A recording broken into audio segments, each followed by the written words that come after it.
Hey guys, tonight, we drift into a time when sleepless nights were as much a curse as a confession. Victorian England, where tossing and turning wasn't just about bad dreams, but about failing at life itself. Picture yourself trudging up a narrow staircase, the faint flicker of candlelight casting long shadows on wallpaper patterned with flowers that seem to stare back at you.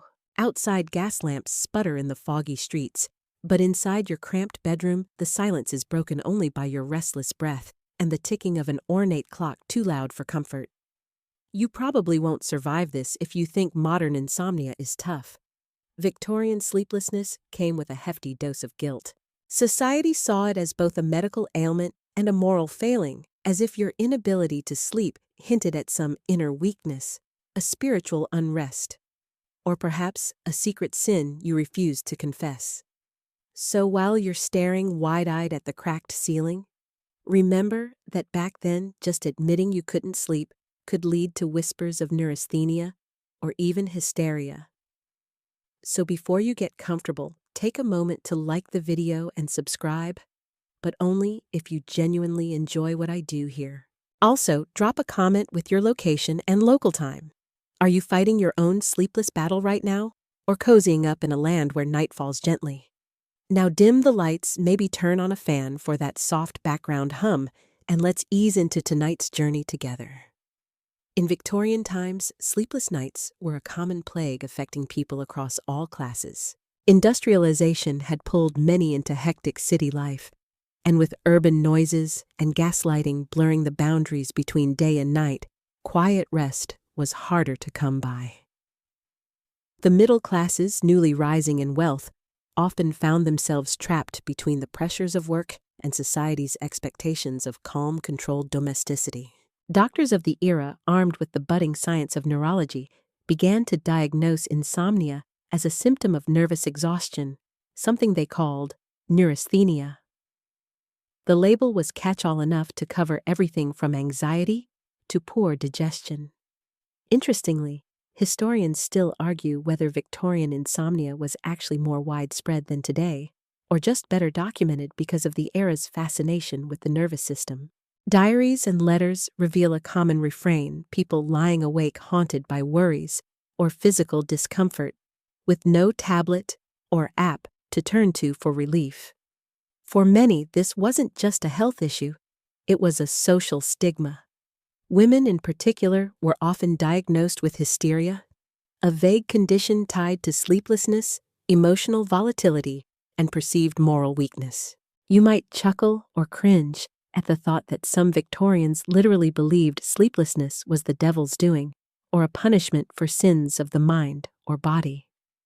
This belief blurred the lines between medicine and morality, so the restless sleeper wasn't just a patient, but also a sinner to be corrected through discipline prayer or sometimes isolation. While your modern brain might roll its eyes at such judgments, imagine how suffocating it was to live under that shadow, especially when remedies were as mysterious as the causes.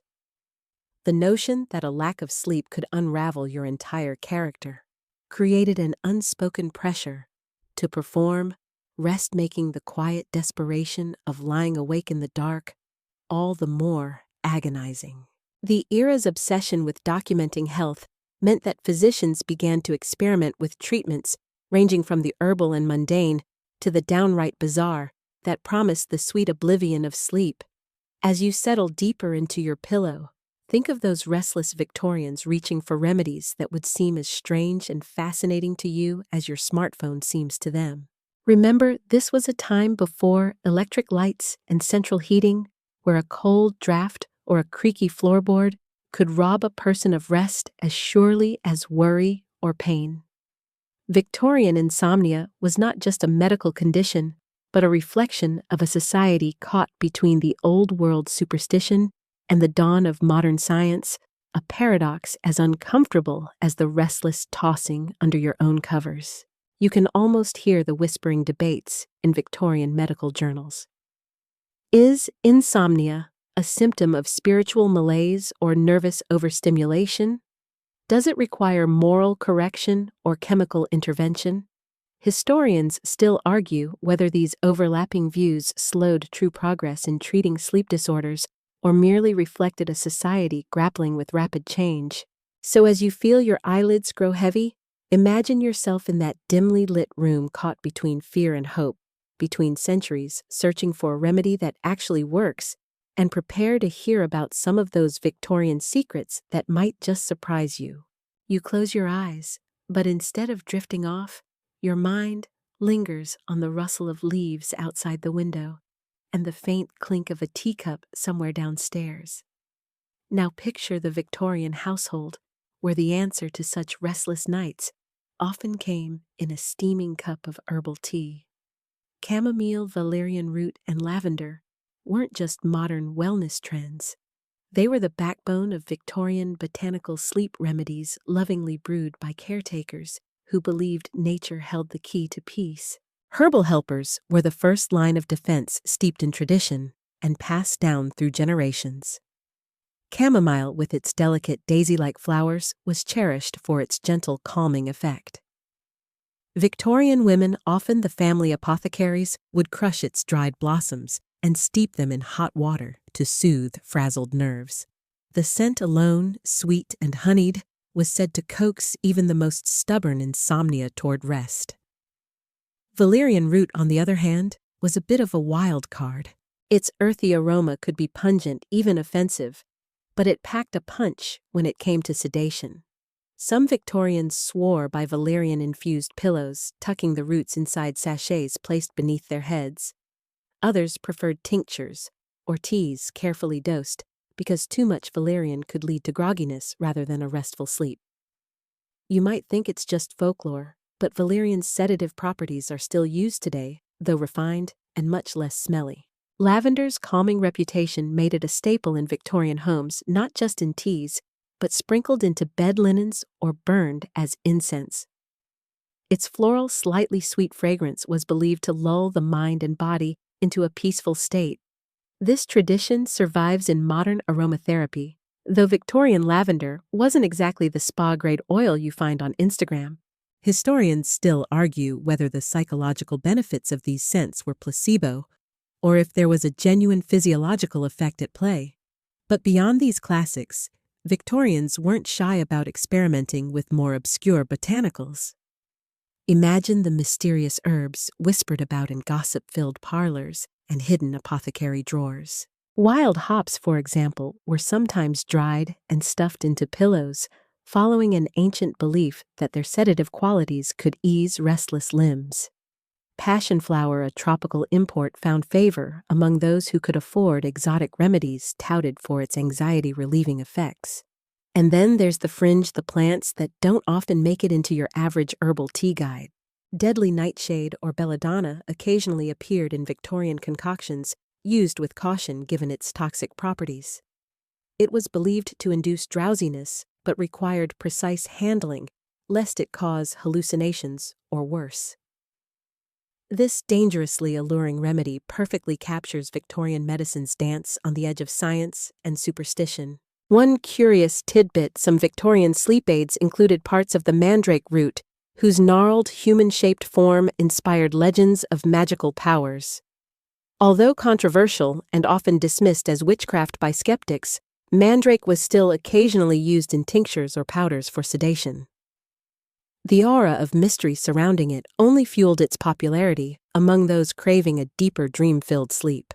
As you pull your blanket tighter, consider how Victorian herbal remedies weren't just about the plants, but the ritual itself. Preparing a bedtime brew involved gentle heating, quiet pouring, and the slow inhalation of soothing aromas, a tactile meditation to prepare body and mind for rest. This almost ceremonial act contrasted sharply with today's quick pill popping or scrolling through screens in bed. And yet these rituals were not without debate. Medical professionals of the era debated whether the botanical compounds had true medicinal effects or if their power lay in suggestion and ceremony. Historians still argue whether Victorian herbal remedies offered real relief or were largely psychological palliatives, a comforting placebo in a world shadowed by stress and disease. Despite the uncertainty, The widespread use of these herbs marked a significant shift toward a gentler approach to insomnia.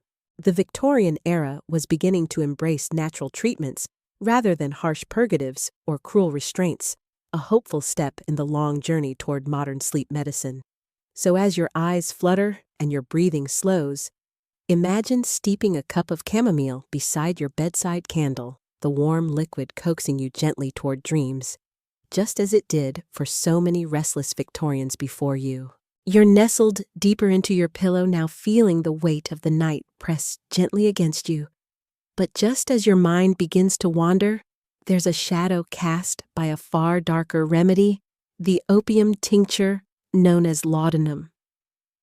In Victorian England, this potent liquid was the sleep potion of choice for many, from the weary working classes to high society ladies. Imagine a bottle, dark glass, glinting ominously by the bedside, filled with a syrupy mix of opium and alcohol that promised sweet oblivion or a dangerous escape.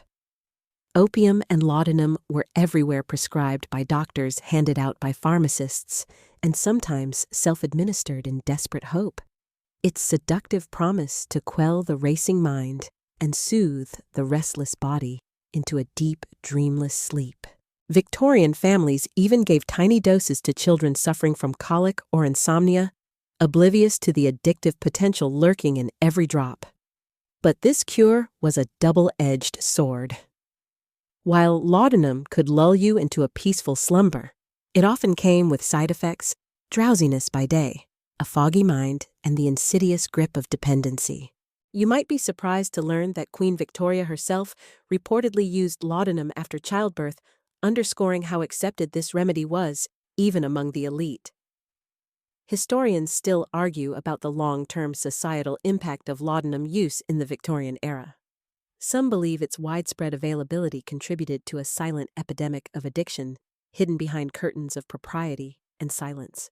Others suggest it was simply a reflection of the limited medical options available at the time, with laudanum filling the gap until safer sedatives were developed.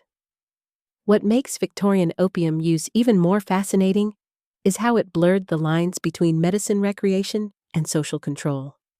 Doctors saw it as a necessary evil balancing relief against the risk of addiction. The poor often became trapped in cycles of dependency, while the upper classes romanticized its use in poetry and art, giving laudanum an almost mythic status. You might raise an eyebrow at the curious Victorian practice of mixing laudanum with other remedies like chlorodyne, a concoction including chloroform cannabis and other herbs intended as a miracle cure for pain and sleeplessness alike. It's like a chemistry experiment gone awry, highlighting just how experimental medicine was back then. Even the packaging of laudanum was designed to tempt and warn simultaneously, ornate bottles with labels that both promised relief and cautioned against overuse. It was the pharmaceutical equivalent of a double-edged sword, elegant and deadly. This dance with danger was woven into the social fabric of the time. Laudanum was as much a symbol of Victorian melancholy as it was a remedy. Poets like Samuel Taylor Coleridge openly chronicled their struggles with opium, and though he lived slightly earlier, his legacy influenced Victorian attitudes toward this gift and curse. It's a reminder that beneath the stiff collars and corsets, there was a hidden world of suffering and escapism. As you lie there, imagine the faint bitterness of laudanum on a tongue, unused to it, the hazy warmth spreading through your limbs, tempting your eyelids to close. The promise of sleep was real, but at what cost? This was not the gentle chamomile of your imagination, but a potent, complicated potion. You can almost hear the whispered conversations behind closed doors, doctors debating dosage families, hiding bottles, and the silent cries of those caught in the grip of addiction. Historians still argue whether Victorian society fully understood the price of this sleep or chose willful ignorance in exchange for temporary relief.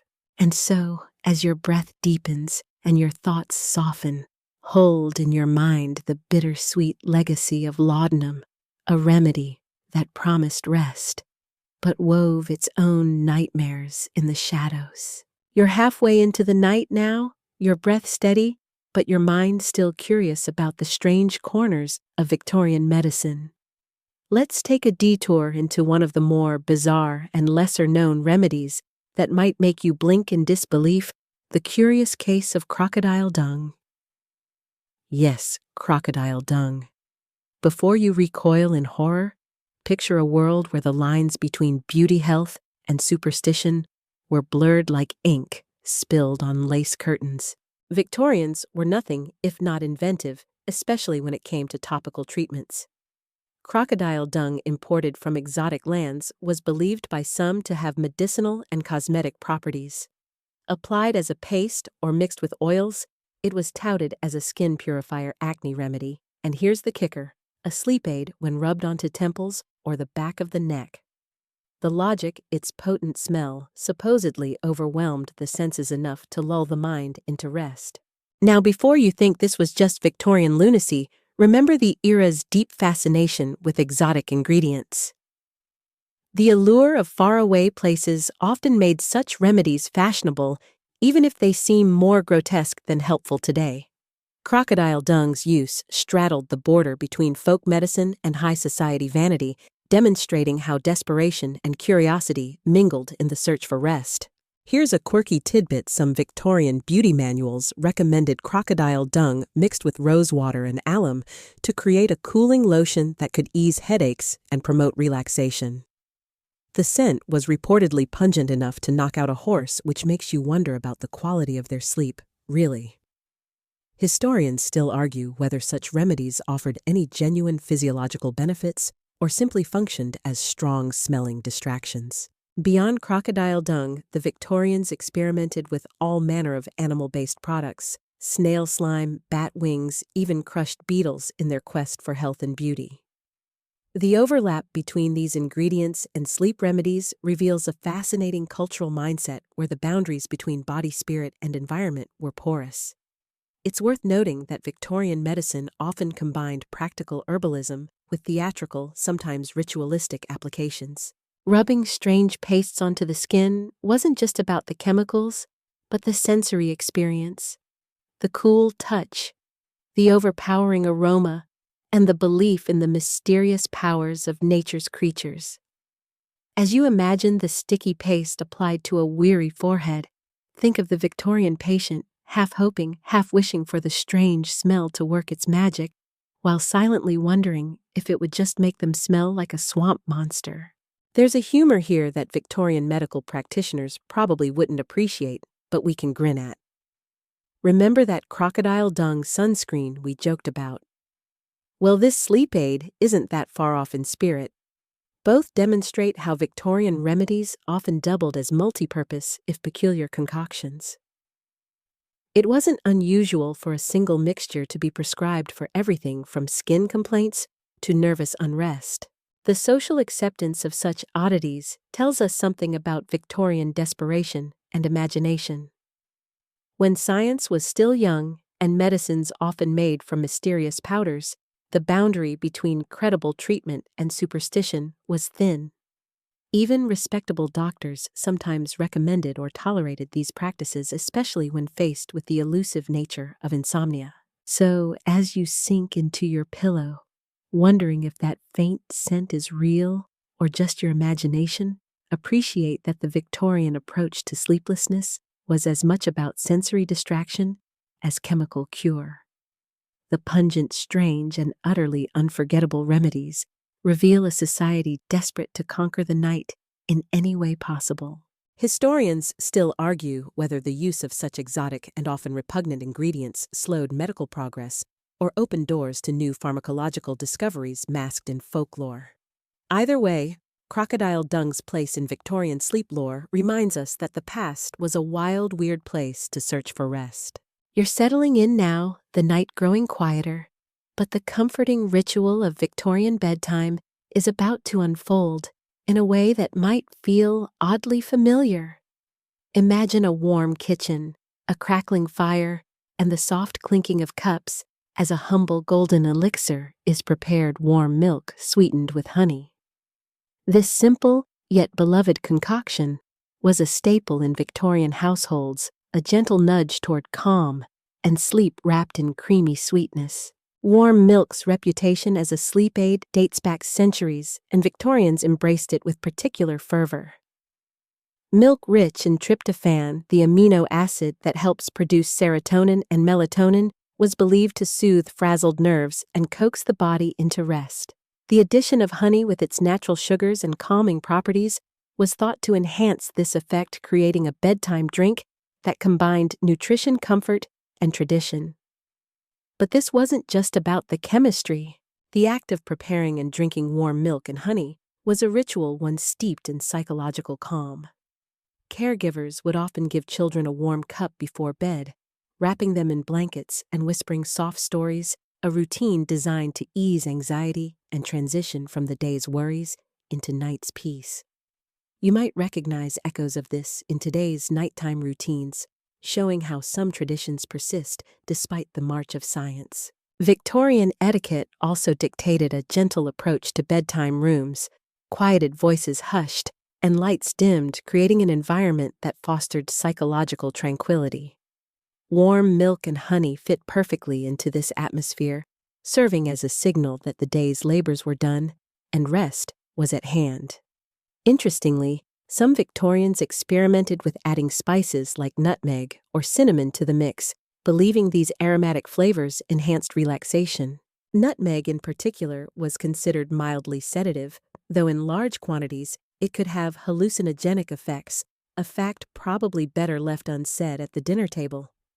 Historians still argue whether these added spices provided measurable sleep benefits or were simply comfort foods wrapped in folklore.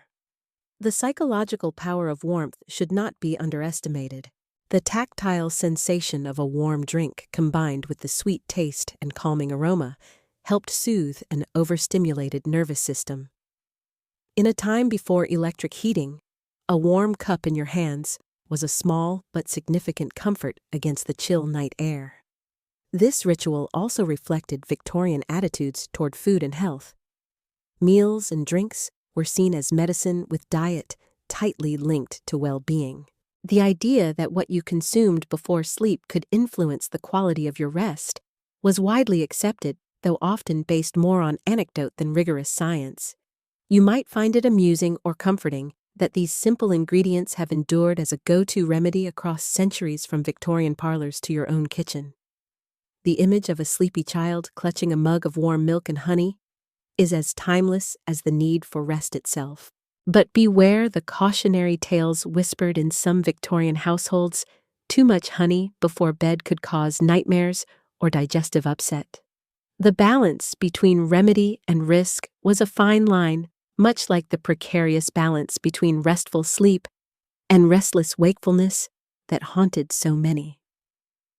So as you imagine sipping this gentle elixir, feel the warmth spreading through you, the soft sweetness quieting your mind. It's a reminder that sometimes the simplest remedies are the most enduring and perhaps the most human. Your eyes flutter as you nestle into your bed, but the night's mysteries stretch on, pulling you into the Victorian bedroom, a world where design and atmosphere weren't just about comfort, but believed to be vital to sleep itself. Picture a room dimly lit by flickering candlelight or the faint glow of a gas lamp, shadows dancing across heavy drapes and dark wood furniture, each detail chosen with an eye toward promoting or sometimes sabotaging rest. Victorian bedrooms were often small and cluttered, a reflection of the era's love for ornamentation and the practicalities of urban living. Yet every element, from the thickness of curtains to the materials of bedding, was thought to affect the sleeper's ability to drift off peacefully. The idea that environment shaped sleep quality was revolutionary, then a bridge between superstition and emerging science. Heavy draperies and tapestries weren't merely decorative. They served as insulation against drafts in poorly heated homes, blocking chilly air thought to disturb rest. The rise of blackout curtains emerged late in the Victorian era, a response to the intrusive glow of gas lamps outside. These thick fabrics promised a cocoon of darkness essential for the body's natural rhythms. You might not realize it, But this early recognition of light's impact on sleep predated modern circadian science by decades. Light itself was a contentious issue. Gas lamps flickered with uneven intensity, casting a jaundiced glow that many believed interfered with melatonin production. Some Victorian doctors even cautioned against reading by lamplight before bed, fearing it overstimulated the eyes and mind. The debate over light's role in sleep is one historians still revisit, reflecting the era's tension between technological progress and health concerns. Beyond light and warmth, bedroom scents played a role. Sachets of dried herbs, lavender, rosemary, or hops were tucked into pillows or hung in the room, filling the air with soothing aromas. These were believed to calm the nervous system and repel night spirits or bad dreams, blending science with superstition in one fragrant package. Materials used in bedding also mattered. Feather beds were prized for their softness and warmth, while wool blankets provided insulation. Cotton sheets were common, but in colder homes, flannel or flannelette-lined beds to trap heat. The tactile comfort of these layers was essential, as the chill of unheated rooms could shatter even the deepest sleep. Some Victorians layered so heavily they risked overheating a delicate balance of comfort. And then there were the beds themselves, often high four-poster constructions with heavy drapes, designed not just for privacy, but for practical reasons. The curtains helped keep warmth in and drafts out, creating a microclimate around the sleeper. But these curtains also served symbolic purposes, marking social status and privacy boundaries in often cramped living conditions. Interestingly, some Victorian sleep manuals advised removing excess furniture and clutter from bedrooms to allow free flow of air, demonstrating an early understanding of environmental hygiene. However, the era's love for knickknacks and personal mementos often trumped these recommendations, leaving many bedrooms crowded and dusty, hardly conducive to rest. You can almost hear the creak of floorboards, the rustle of heavy curtains, and the muffled sounds of a household winding down, while outside gas lamps sputter and flicker like a restless heartbeat. Victorian bedrooms were more than sleeping quarters. They were carefully curated environments where physical comfort and psychological calm were painstakingly pursued. This environment was a kind of therapy in itself, an attempt to control the uncontrollable forces of night and nature. Historians still argue whether these design choices genuinely improved sleep or were more about social signaling and comfort illusion, but their legacy endures in modern sleep hygiene principles. So, as you feel the weight of your blankets and the softness of your pillow, remember that Victorian sleepers placed great faith in their bedroom's power. Darkness, warmth, scent, and silence weren't luxuries, they were necessities in the battle against sleepless nights. As you drift deeper into your cozy bed, imagine a Victorian parlor filled with hushed whispers and flickering candlelight, where the air tingles with anticipation, not just for the latest gossip, but for the promise of mesmerism. The Victorian fascination with hypnotism, or mesmerism as it was called, wasn't just theatrical flair. It was seen by many as a genuine path to restful sleep, a mysterious bridge between science, magic, and the mind. Mesmerism, named after Franz Mesmer, the 18th century Austrian physician who theorized about invisible animal magnetism, captivated Victorian audiences and medical professionals alike. The idea was that a hypnotic trance could calm the nervous system, quiet racing thoughts, and ease one into peaceful slumber. You might picture a velvet-draped room, a mesmerist's steady gaze, and the slow swinging of a pendulum, the quintessential image that still colors our popular notion of hypnosis. Victorian doctors and lay practitioners used mesmerism for a range of ailments, with insomnia as a common target. Sessions might involve guided relaxation, soothing voice tones, or even simple suggestion. You feel calm. Your eyes grow heavy, aimed at rewiring the restless mind. The practice promised a drug-free alternative in a world where opium and laudanum ruled. Yet mesmerism's place in Victorian medicine was controversial. Skeptics dismissed it as theatrical nonsense, or mere placebo, while believers heralded its healing potential. Historians still argue whether mesmerism was an early form of psychological therapy or a cultural fad born from a desire to control the mysterious workings of the mind. A quirky Victorian tidbit: some mesmerists claimed they could induce artificial sleep lasting hours, allowing patients to wake refreshed and free from insomnia. Others warned of risks: mesmeric fits or mental exhaustion, reminding us that even alternative therapies carried shadows of danger. Mesmerism's allure was not just medical but social and spiritual. The Victorian era was deeply invested in the unseen forces shaping human experience, from spiritualism to mesmerism, blending science and mysticism in uneasy harmony. Hypnosis promised a glimpse beyond the physical, a way to tap into hidden wells of calm.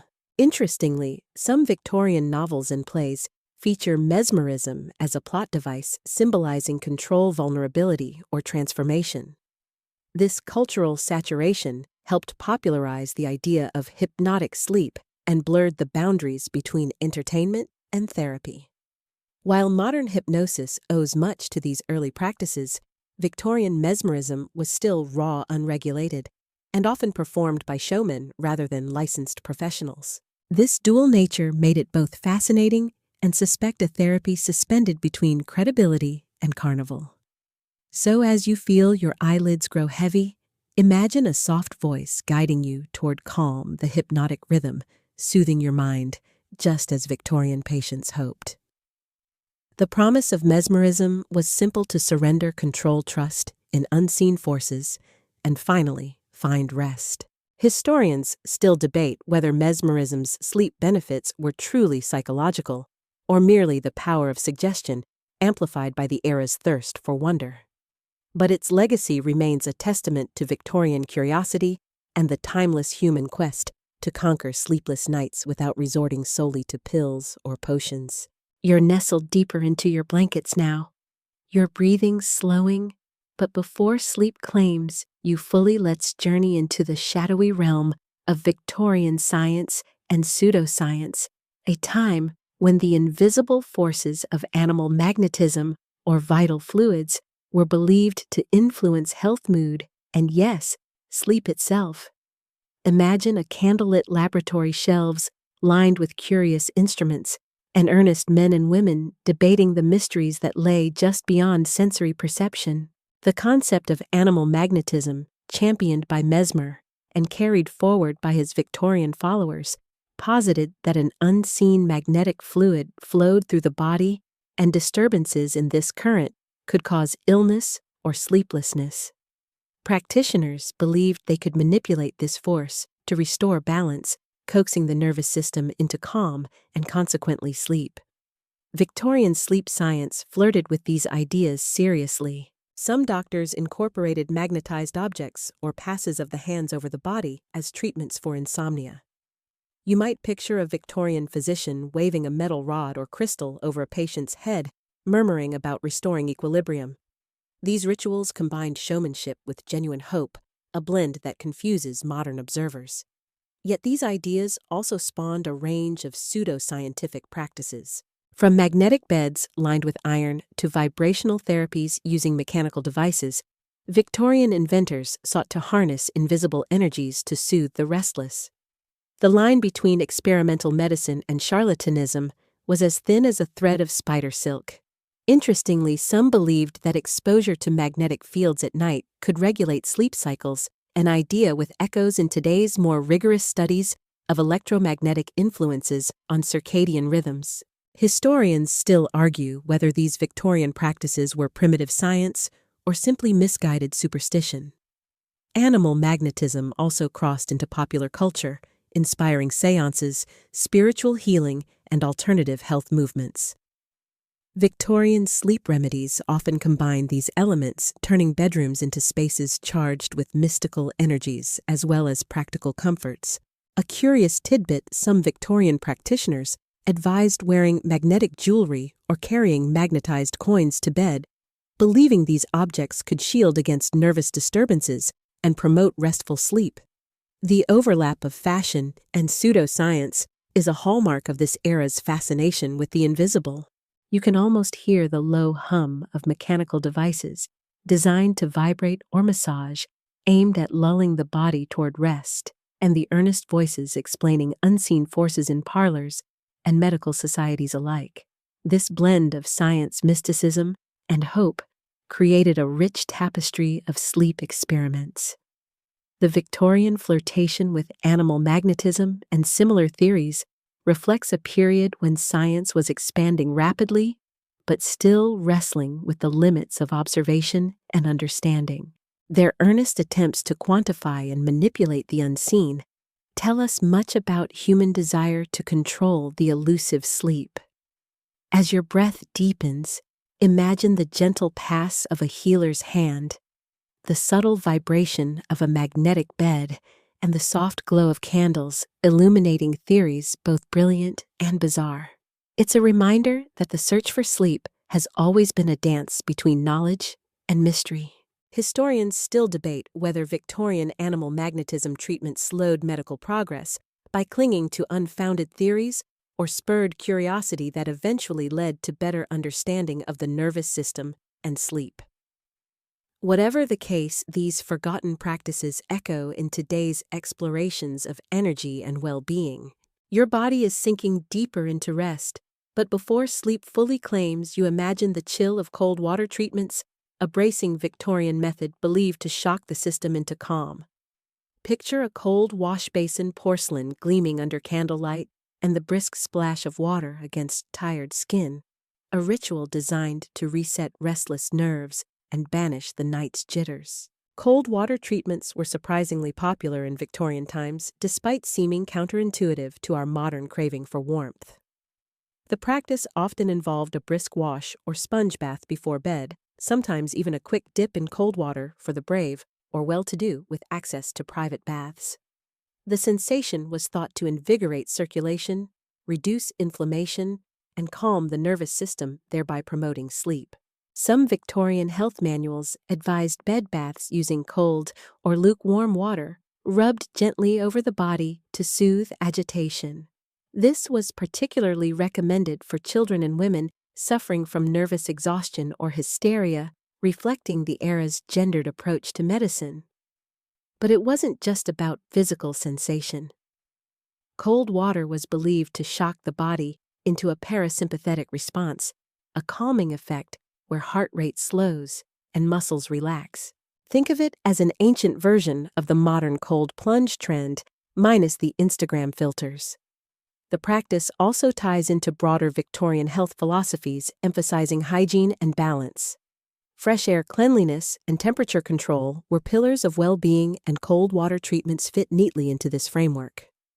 They represented a natural drug-free remedy in a world still wary of opiates and chemicals.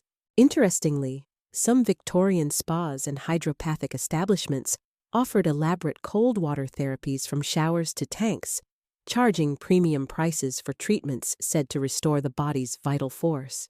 For many, the ritual itself was as important as the physiological effect. Yet the scientific community of the day was divided. Historians still argue over the actual effectiveness of cold water treatments. Were they genuinely beneficial or just placebo-bolstered by Victorian health fervor? Skeptics pointed to potential risks such as shock or hypothermia, especially for the frail. A quirky Victorian note: some advised a final rinse with cold water to close pores and lock in health, a belief reflecting early dermatological theories. Others warned that cold water before bed could lead to nightmares or worsen insomnia, showcasing the era's complex relationship with its own remedies. Imagine the tactile sensation, now the brisk chill on your skin, the sharp contrast to warm blankets, and the invigorating rush followed by deep calm. For Victorians, this shock to the system was a paradoxical path to tranquility, a reminder that sometimes awakening the senses could lead to surrendering to sleep. So, as you drift off, picture the echo of this chilly tradition, a splash in the dark, a refreshing reset that invited your body to finally let go and rest. The night deepens, and the air around you seems to shimmer faintly with the scent of steam and strange concoctions. Welcome to the Victorian world of aromatherapy and steam treatments, where fragrant vapors were believed to sweep away restlessness and lull sleepers into serene oblivion. Imagine a bedroom perfumed with a simmering pot of herbs, the gentle hiss of water meeting leaves filling the room with a delicate mist meant to soothe the body and spirit. Victorian aromatherapy was in its infancy, but growing rapidly, inspired by ancient traditions rediscovered through colonial trade and scientific curiosity. Essential oils extracted from lavender, rosemary, eucalyptus, and bergamot were steeped in water or infused into cloths to be placed near the bed. The goal was simple: surround the sleeper with calming scents that could ease anxiety and promote drowsiness. Steam inhalation was another popular remedy. A basin of hot water mixed with herbal extracts sat beside the bed, releasing fragrant vapors. Some even used steam tents, early versions of modern saunas, where patients would sit enveloped in warmth and moisture, hoping to relax muscles and clear the mind before sleep. But Victorian inventiveness didn't stop with pleasant herbs. Some remedies included less conventional ingredients, cloves, peppermint, or even camphor, whose strong medicinal aroma was thought to clear the head and fight night terrors. A few adventurous souls added drops of tar or sulfur for their supposed purifying effects, though these often produced a less than soothing scent profile. A curious tidbit: Victorian bathhouses sometimes offered sleep baths, where fragrant steam was combined with gentle massage, creating a multi-sensory experience aimed at resetting the nervous system. These treatments blended relaxation with a touch of luxury, reflecting how sleep remedies were intertwined with social status. The era's fascination with steam and scent was both practical and symbolic. Steam represented cleansing and renewal, while fragrance was believed to ward off evil spirits and bad dreams. These beliefs, a blend of emerging science and lingering superstition, permeated Victorian sleep culture. Historians still argue whether Victorian aromatherapy had genuine pharmacological effects or if its benefits were largely psychological, bolstered by ritual and expectation. Modern science acknowledges the calming properties of certain essential oils, but the Victorian applications were less refined and sometimes overwhelming. It's easy to imagine the Victorian sleeper eyes, heavy, surrounded by swirling mist and sweet, pungent aromas, the mind slowly surrendering to the hypnotic embrace of steam and scent. The contrast between the cool night air and warm vapor created a sensory cocoon, a barrier against the chill and restlessness. As you inhale deeply and feel your muscles relax, consider the lineage of these fragrant rituals. Today's sleep sprays and diffusers owe much to these Victorian pioneers, who believed that the right scent could unlock the gates to restful sleep. So as your breathing evens out, imagine the gentle rise of steam carrying with it the promise of calm peace and the sweet surrender to night's embrace. You're tucked beneath your covers, the fabric softly brushing your skin as we turn now to Victorian sleepwear. The layers, the textures, and the secrets hidden beneath the nightgown. In an era before climate control, the art of bedtime dressing was a careful balance of warmth, comfort, and modesty, all designed to shepherd the body toward restful sleep. Victorian nightwear was far from the sleek pajamas you might envision today. Think flowing gowns made from cotton linen or flannel, often reaching to the ankles with high collars and long sleeves, designed to protect modesty and ward off drafts. Women's nightgowns sometimes featured delicate lace or embroidery, a touch of elegance even in rest. Layering was key. Slips, chemises, and petticoats added warmth, creating insulating air pockets essential in unheated bedrooms. Men favored loose shirts paired with trousers or full nightshirts, equally layered for insulation. Woolen shawls or blankets were wrapped tightly around the body, sometimes even worn over nightclothes for extra warmth. Thermal comfort was a major concern. Without modern heating, Victorians relied on layers, hot water bottles, and thick feather beds to keep the chill at bay. Yet too many layers risked overheating, a cause of restless sleep and discomfort. Finding the right balance was a nightly negotiation, one you might recognize if you've ever woken up tangled in blankets. Interestingly, Victorian doctors advised against heavy nightwear for some patients, warning that excessive warmth could exacerbate conditions like night sweats or fevers. The correct night attire was often tailored to individual health, with lighter fabrics for the weak or ill, heavier for the robust. A quirky tidbit: some Victorian nightgowns included hidden pockets to keep medicinal herbs or a small flask of laudanum close at hand, an early form of bedside emergency kit. The idea of wearing your medicine is oddly modern, though these pockets were discreet and practical rather than fashionable. The Victorian obsession with propriety extended to sleepwear care too. Nightclothes were carefully washed and aired, sometimes ironed with heavy irons to maintain crispness. Cleanliness was linked to health, especially in bedrooms prone to dampness and poor ventilation. Historians still argue whether these layers and fabrics truly improved sleep quality, or whether they reflected social norms and modesty more than comfort.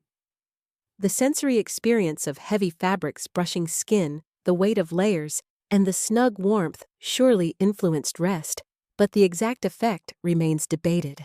So as you feel the gentle weight of your sheets and the softness against your skin, remember that for Victorians, sleepwear was more than clothes. It was a carefully curated environment, a tactile embrace designed to ease the body into night's quiet surrender. As you settle deeper into warmth, imagine the rustle of cotton, the faint scent of lavender tucked in your nightclothes, and the reassuring heft of your layered blankets, a comforting cocoon against the chill of the Victorian night. Your mind begins to wander as you lay still, but let's turn our thoughts to those Victorian mental tricks devised to outwit insomnia, methods that might feel both charmingly quaint and oddly familiar. You're now in a dimly lit room where quiet minds sought refuge through counting sheep, reciting poetry, or indulging in gentle mental exercises, all designed to distract the restless mind and invite the calm surrender of sleep. Counting sheep is perhaps the most famous of these techniques, and though its exact origins are murky, Victorians embraced it as a soothing mental lullaby. Visualizing the repetitive rhythmic movement of fluffy sheep leaping over fences was thought to tire the mind just enough to allow sleep's arrival without overstimulation. You might smile at the simplicity of this exercise, yet it remains surprisingly popular even today. Victorian sleep manuals also recommended reciting poetry or favorite hymns, silently tapping into the rhythmic cadence of language to quiet racing thoughts. The soothing structure of verse provided a mental anchor, a predictable pattern that calmed the mind. Some even advocated the gentle memorization of classical literature as a bedtime ritual, turning intellectual exercise into a soporific balm. Mental distractions extended to counting backwards from 100, or imagining serene landscapes, meadows, quiet streams, and moonlit nights crafted to evoke tranquility.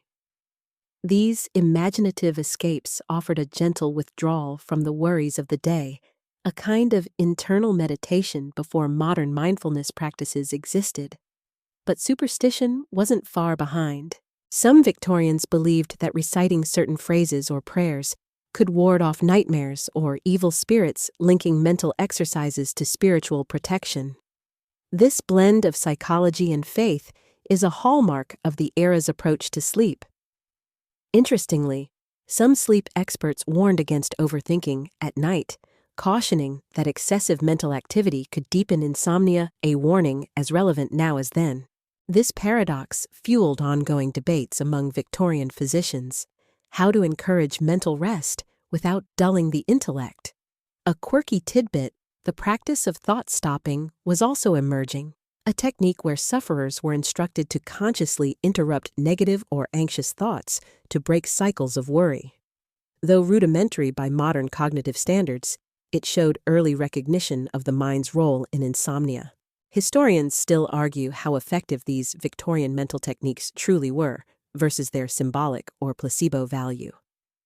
Were they genuine cognitive tools or comforting rituals amid limited pharmacological options? The truth probably lies somewhere in between. As you now gently count invisible sheep or recite a quiet verse, feel the tension in your mind begin to ease. These age-old mental exercises remind us that sleep is as much a psychological journey as a physical one. So as your thoughts drift softly into these familiar patterns, embrace the Victorian legacy of using the mind's quiet rhythms to unlock the door to rest. Your body sinks deeper, weightless on the mattress. But before you fully surrender, let's explore the world of Victorian bedding, feather beds, pillow forts, and the luxurious layers that cradled restless sleepers in a tactile embrace. Imagine a bed piled high with thick feather mattresses, soft pillows, and heavy quilts, all carefully arranged to create not just comfort, but a sanctuary against the chill and chaos of the world outside. Feather beds were the crown jewels of Victorian sleep. Filled with the soft down of geese or ducks, these beds offered plushness that modern memory foam dreams of but rarely matches.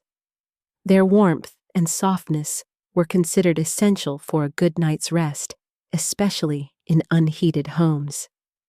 The gentle give of feathers was believed to promote circulation and ease muscle tension, although how much of this was fact or folklore is still debated by historians. Pillows were another obsession. Some Victorians piled multiple pillows beneath their heads to achieve the correct angle, aiding breathing and digestion. Others built pillow forts stacks carefully arranged around the sleeper to create a cozy barrier against drafts and noise. You might think this sounds excessive, but in the drafty Victorian bedrooms, these forts were both practical and comforting. The layering extended beyond pillows. Beds were draped in heavy quilts, woolen blankets, and sometimes horsehair mattresses beneath feather beds for extra support. The weight and texture of these layers were believed to ground the sleeper, providing a tactile reassurance that eased anxiety and helped induce sleep. Interestingly, Victorian doctors sometimes prescribed feather beds for specific ailments, claiming the softness alleviated joint pain or rheumatism. While modern science is less convinced the comfort these beds provided likely helped reduce tossing and turning. A quirky tidbit: some wealthy Victorians had beds designed with canopies and curtains to trap heat and block drafts, while others installed heated bricks or bottles under the covers to stave off winter's bite. The bed warmer was a common accessory, a metal pan filled with hot coals, carefully slid between sheets before bedtime. Historians still argue whether the complexity of Victorian bedding improved sleep quality or simply reflected social status and luxury. Feather beds were expensive and a symbol of wealth, so access was limited. For many, sleep was a less cushioned, more utilitarian experience. As you imagine sinking into layers of softness, the rustle of feathers, and the gentle pressure of blankets, think about how these textures shaped the sleep experience.